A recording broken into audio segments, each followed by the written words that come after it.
ये क्वेश्चन है BA first year second paper unit 5 का।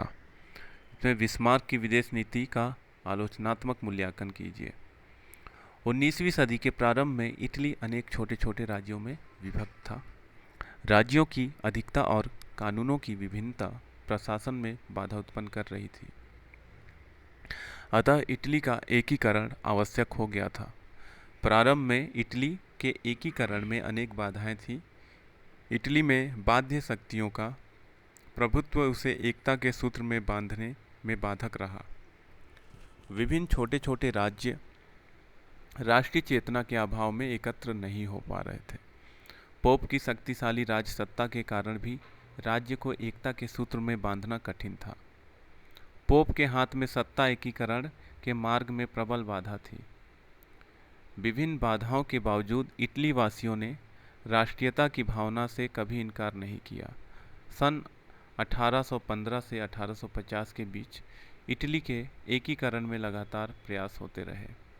इटली के एकीकरण में विभिन्न चरण।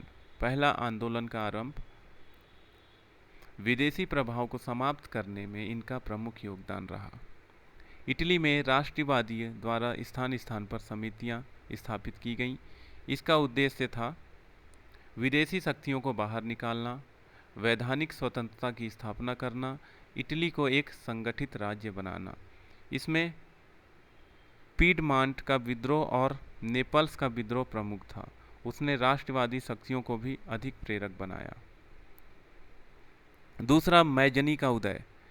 विद्यार्थी जीवन से ही मैजनी के विचारों में देशभक्ति की भावना भरी थी।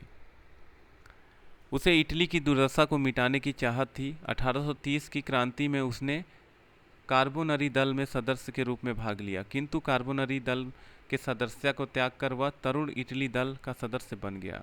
इस संस्था का उद्देश्य राजसत्ता का विरोध कर शक्तिशाली इटालियन संघ की स्थापना करना था। मैजीनो सच्चे अर्थों में इटली का निर्माता था। उसने अपने क्रांतिकारी विचारों के कारण लोगों में देशभक्ति की भावना भर दी। इसके लिए मैजीनी को देश निकाला कैद की सजा दी गई। जेल में उसने इटली वालों के लिए का नारा दिया। लिबरल पार्टी के रूप में उसकी बदनामी भी बहुत हो गई। क्रांति के पहले इटली में देशभक्त और क्रांतिकारी युद्ध की तैयारियां करते रहे। मध्य यूरोप में इटली उदारवादी व उग्र होने के बाद भी अपना एकीकरण नहीं कर सका।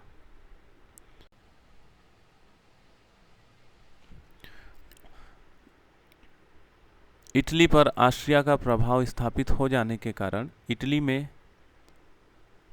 इटली का स्वतंत्रता संग्राम का पहला चरण विफल हो गया। ऑस्ट्रिया के अत्याचारों से साय यूरोप ऑस्ट्रिया का विरोधी हो गया। योजना, नेतृत्व, सक्षम दल और अंतर्राष्ट्रीय समस्या के कारण एकीकरण का पहला चरण असफल हो गया। तीसरा, एकीकरण का दूसरा चरण। इसमें गैरीबाल्डी और कैवूर जैसे नेताओं का उदय हुआ, जिन्होंने राष्ट्रीय एकीकरण को नई दिशा प्रदान की। गैरीबाल्डी का योगदान। बचपन से ही इटली के प्रति गैरीबाल्डी का अधिक लगाव था। मैजिनी के साथ मिलकर उसने इटली के एकीकरण का असफल प्रयास किया था। 3000 सैनिकों के साथ गैरीबाल्डी सार्डिनिया के संघर्ष में शामिल हुआ। रोम की क्रांति में भी गैरीबाल्डी ने भाग लिया। वास्तव में गैरीबाल्डी ने 1860 में सिसिली को स्वतंत्र कर नेपल्स पर अधिकार कर लिया था। वह संपूर्ण इटली का एकीकरण चाहता था, पर इटली के नेता उस पर विश्वास नहीं करते थे। यद्यपि मैजिनो के साथ मिलकर उसने अपने अदम्य साहस और बल का परिचय इटली के एकीकरण में दिया था। कैव्यूर का योगदान। इटली के एकीकरण में सर्वाधिक शक्तिशाली व्यक्ति कैव्यूर ही था। वह बिस्मार्क के समान ही कूटनीतिज्ञ था। वह सेना में इंजीनियर था, किंतु उसमें राजनीतिज्ञ बनने की लालसा अधिक थी। ग्रामीण जीवन एवं जमीन जायदाद की उन्नति के बाद वह राजनीति में आया। उसने राजनीतिक दांवपेचों से इटली के मामलों को हल करने का निश्चय लिया था। उसने इटली की समस्या को अंतर्राष्ट्रीय समस्या बनाया। इटली से विदेशियों को निकालने का शांतिपूर्ण प्रयास किया। वह लोकमत और संसद के साथ मिलकर कार्य करना चाहता था। व्यापार और वाणिज्य की ओर ध्यान दिया। चर्च की भूमिका जनहित में उपयोग किया। सैनिक संगठन को प्राथमिकता दी। जहाजी बेड़ों और किले बनवाए। राजनीतिक क्षेत्रों में चर्च के प्रभाव को कम किया, पादरियों के विशेष अधिकार को समाप्त कर दिया, भाषण और लेखन की स्वतंत्रता प्रदान की, इटली को आदर्श राज्य बनाने का प्रयास किया, ऑस्ट्रिया को प्रभाव को कम करने का प्रयास किया, क्रीमिया के युद्ध में हस्तक्षेप किए, फ्रांस से इटली के एकीकरण में सहायता प्राप्त की, इटली के अनेक भागों से फ्रांस, ऑस्ट्रिया, सार्डिनिया के प्रभाव को कम किया। अंत में कैव्यूर ने रोम पर कब्जा करने के लिए विक्टर एमानुएल को भेजा। पोप की सेना परास्त हुई। विक्टर एमानुएल ने छोटे छोटे राज्यों उम्ब्रिया, मार्चेज पर अधिकार कर लिया। सन 1860 में 21 अक्टूबर को जनगणना हुई। नेपल्स, सिसिली ने सार्डिनिया और पीडमांट में मिलने की इच्छा जाहिर की। एमानुएल को राजा घोषित कर दिया गया। एकीकरण का अंतिम चरण। कैव्यूर की मृत्यु सन 1861 तक संपूर्ण इटली एक हो चुका था।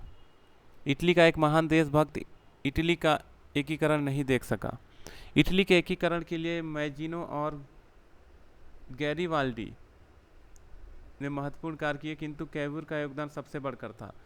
वह कूटनीतिज्ञ था, राजनीतिक था, पर व्यवहारिक भी था। इस बात पर अटल था कि संसद वैधानिक रीति से कार्य करे, संसद जनता के सहयोग से कार्य करे, तभी एकीकरण और लोकतंत्र की भावना सफल हो सकती है।